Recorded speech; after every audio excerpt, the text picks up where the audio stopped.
Hey guys, welcome to the next video on Python tutorial for beginners. In this video, we will learn how to use if-else statements in Python. So first of all, what is a if statement? So a if statement is used to execute a statement or a block of code if and only if a condition is fulfilled. So first of all, let's see the syntax of if statement. So let's say I declare a variable called x whose value is 100, and then I'm going to check whether the value in x is equal to 100 or not.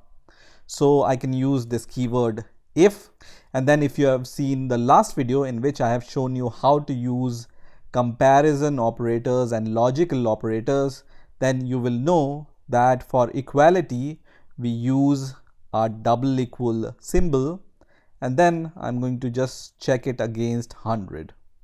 Now after the condition, you need to give this colon in order to tell Python that this condition is finished, and you need to press enter, and you will see that there is an indent given to our code.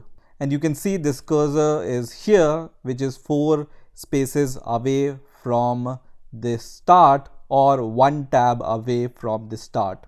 And here I can just, for example, print the value of x. So I can just say x is equal to, and then after the comma, x. And let me save this code and run this code. And you can see on the run window here, x is equal to 100 is printed, because this condition which we are checking using the if statement is true, which means whatever code or statement or block of code you will write under if, it will be printed. Let's say this condition is not fulfilled. So I'm going to just say that x is not equal to 100, which is a false condition. And when I run the code, now it doesn't print anything because this condition is not fulfilled, and that's why this statement is not executed. Now let's talk about the indentation a little bit. So indentation in Python is the way of marking a block of code. So you can see I have given 4 spaces indentation here. So 1, 2, 3, 4. Or if you are using PyCharm, when you press enter after an if condition, you will see that automatically this cursor is pointing here, which is 4 spaces away from the starting point. So this means that whatever you write after these 4 spaces or a tab is the part of this if statement. Now if you are familiar with C or C++, this indent acts like a curly bracket in C or C++. So in Python, you don't use the curly bracket to define a block of code, you use indentation to define a block of code. So I can write this statement like this also. So I'm going to just say x is equal to, and in the next line I can just give one more print function, and I will print x from the next line. And you can see here also I have given indentation after this starting point, and this means that these 2 lines are the part of this if statement. So let me change the value of x is equal to 99, and when I run the code, it will print x is equal to, and in the next line it prints 99 using this line of code. So you may ask what happens when I will write this print function here, and let's say we want to print finish here. Okay, and let me run the code and let's see what happens. So it prints finish. Now let me just change this condition, and I'm going to just say 100 here, and let's see what happens now.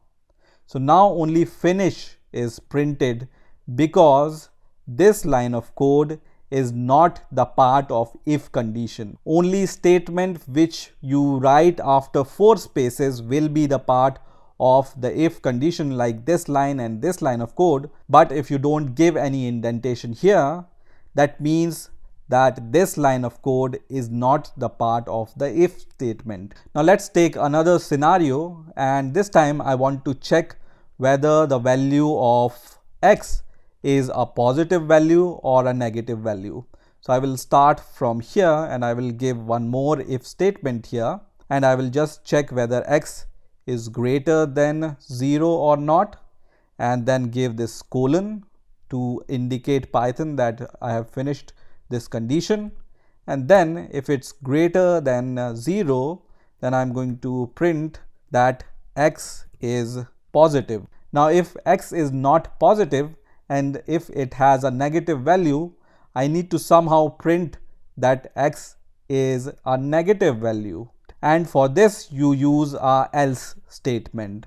So here you can write else, and once again you need to give the colon here, and then under this else statement once again you provide 4 spaces or a tab indent, and you can once again write print, and this time we can write x is negative. This means whenever this condition is false, and if and only if this condition is false, then only the else part will be executed. So whatever code or block of code you write under else, that will be executed if and only if the condition here is false. So seeing the value of x, which is 100, which is obviously greater than 0, it's going to print that x is a positive value. Now when I change the value of x is equal to minus 100 here, and once again I execute the code,